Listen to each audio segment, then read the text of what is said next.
اعوذ باللہ من الشیطان الرجیم بسم اللہ الرحمن الرحیم سورہ زخرف آیا 36 وَمَن یَعْشُ اور جو اندھا بن جاتا ہے، یہاں یار سے مراد جان بوجھ کر دیکھنے کی کوشش نہ کرنا اور آنکھیں بند کر لینا۔ ان ذکر الرحمن جو شخص رحمان کے ذکر سے، جو جان بوجھ کر اللہ تعالیٰ کے ذکر سے غافل ہوتا ہے اور اپنے مہربان رب سے بے پرواہی کرتا ہے، جو قرآن عظیم سے، جو سب سے بڑی رحمت ہے، اس کے ذریعے سے اللہ رحمان نے اپنے بندوں پر رحم کیا۔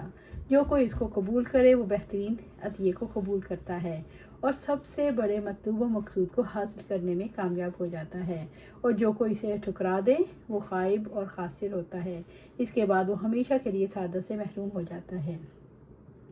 فَهُوَ لَهُ قَرِينٌ چنانچہ وہی اس کا ساتھی بن جاتا ہے جو ہر وقت اس کے ساتھ رہتا ہے۔ وَمَن یَعْشُ اور جو اندھا بن جاتا ہے۔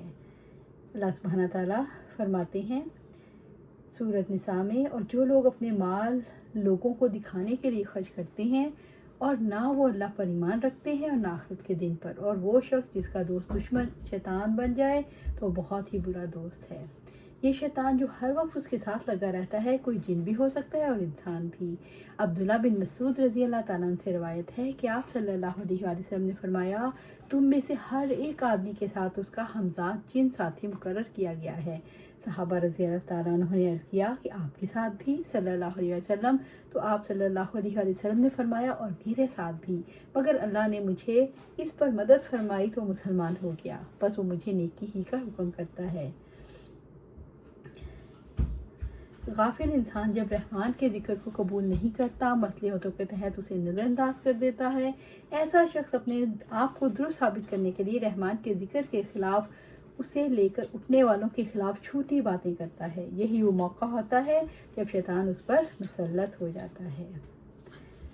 سورۃ زخرف آیا 37 وَإِنَّهُمْ لَيَصُدُّونَهُمْ عَنِ السَّبِيلِ اور بلا شبہ یقیناً وہ انہیں ضرور راہ حق سے روکتے ہیں۔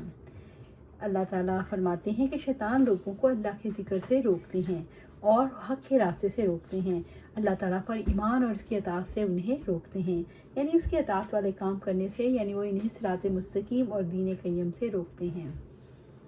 وَيَحْسَبُونَ أَنَّهُمْ مُهْتَدُونَ اور سمجھتے ہیں یقیناً وہ سیدھے راستے پر چلتے ہیں، یعنی جو قرآن اور اس کے دلائل سے رحمان کے ذکر اور اطاعت سے غافل ہیں، وہ گمان کرتے ہیں وہ ہدایت پانے والے ہیں، یعنی وہ حق پر ہیں، اور ان کے لیے ان کے ساتھی شیطان کی تزین ہے۔ رب العزت نے پچھلی قوموں کے لیے شیطان کی اسی تزین کے بارے میں، اسی پرکشش بنانے کے اثرات کو واضح فرمایا۔ سورۃ نحل میں اللہ سبحانہ تعالیٰ فرماتے ہیں، اللہ تعالیٰ کی قسم بلا شبہ یقیناً آپ سے پہلے بھی بہت سی امتوں کی طرف ہم نے رسول بھیجے، پھر شیطان نے ان کے لیے ان کے اعمال کو خوشنما بنا دیا، چنانچہ وہی آج ان کا سرپرست ہے اور ان کے لیے دردناک عذاب ہے۔ شیاطین انسان اور رب کے راستے کے درمیان حائل ہو جاتے ہیں اور اس راستے سے انہیں روکتے ہیں، مستقل انہیں سمجھاتے ہیں کہ تم حق پر ہو، یہاں تک کہ ایسے انسان کو اپنے بارے میں گمان ہوتا ہے کہ وہ حق پر ہے۔ ایسا شخص رحمان اور اس کے ذکر کی مخالفت کرنے والوں کے بارے میں یہ سمجھنے لگتا ہے کہ وہ حق پر ہیں اور ان کی اطاعت کرنے لگ جاتا ہے۔ ایسا شخص دین حق کی مخالفت کرنے والوں کے بارے میں سمجھنے لگ جاتا ہے وہ حق پر ہیں، پھر ان کی رہنمائی قبول کرنے لگ جاتا ہے اور اس طرح ان کی اطاعت کرنے میں مگن ہو جاتا ہے۔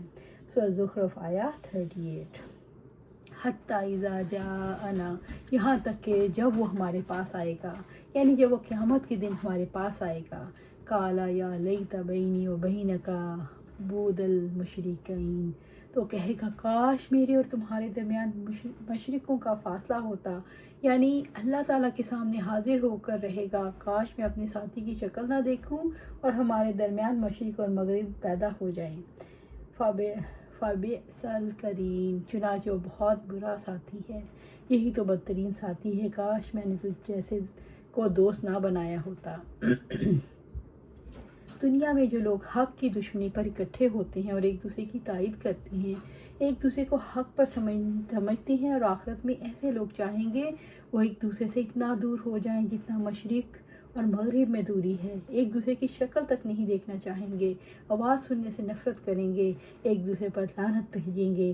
یہ ہے انجام حق کی دشمنی پر اکٹھے ہونے کا۔ سورہ زخرف آیا 39۔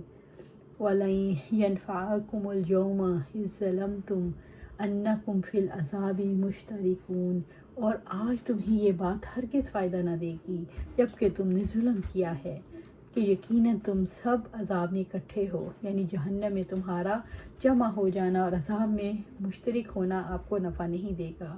قیامت کے روز تمہارا اپنے ساتھیوں اور دوستوں کے ساتھ عذاب میں اشتراک تمہارے کسی کام نہ آئے گا، چنانچہ تم ظلم میں ایک دوسرے کے ساتھی تھے، اس لیے اس عذاب میں بھی ایک دوسرے کے ساتھی ہو۔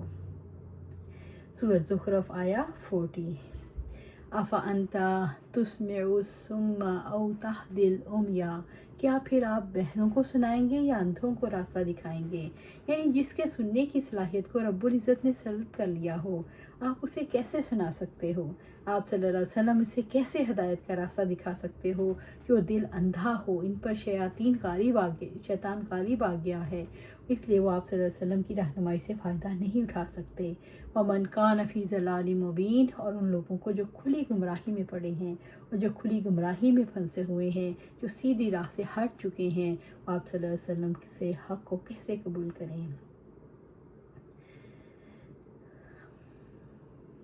آپ صلی اللہ علیہ وسلم کی ذمہ داری یہ نہیں کہ ہر کوئی آپ صلی اللہ علیہ وسلم کی ہدایت کی طرف رہنمائی کرنے والی صدا کو قبول کرے۔ جو ہدایت کے راستے سے بھاگنا چاہیں، آپ صلی اللہ علیہ وسلم اس پر کیوں کرتے ہیں؟ آپ صلی اللہ علیہ وسلم کی ذمہ داری پیغام پہنچانا، ہدایت دینا ہماری ذمہ داری ہے۔ اللہ تعالیٰ چاہتا تو انہیں ہدایت دیتا، اس کے تمام کام حکمت پر مبنی ہیں۔ نصیحت کے اعتبار سے وہ بہرا اور اندھا بن جاتا ہے، جس کے لیے ہمیشہ کی بدبختی لکھ دی گئی ہو، جو کھلی گمراہی میں ہو۔ جو نصیحت وہ قبول کرتا ہے جس شخص کی آنکھیں ہوں لیکن حق دیکھنے کے لیے آنکھیں بند ہو جائیں، اس کے لیے کوئی فائدہ نہیں۔ جس شخص کے پاس عقل ہو اور عقل کو معطل کر کے خواہش کے مطابق چلے تو ایسا شخص بھی ہدایت سے فائدہ نہیں لے سکتا۔ اس آیت میں آپ صلی اللہ علیہ وسلم کو سمجھایا گیا کہ کسی کو ہدایت دینا انسان کے بس میں نہیں، پھر ایسے شخص کو جو اندھا بہرا ہو اور کھلی گمراہی میں ہو۔ یہ ایک اعتبار سے آپ صلی اللہ علیہ وسلم کے لیے تسلی بھی ہے کہ ایسے لوگوں کے کفر سے آپ صلی اللہ علیہ وسلم پریشان نہ ہوں۔ اللہ سبحانہ تعالیٰ سے دعا ہے ہمیں قرآن و سنت پر عمل کرنے کی توفیق دے، اس پہ جمع دے اور جنت الفردوس کے اعلیٰ مقام پر اپنے پاس گھر عطا فرمائے۔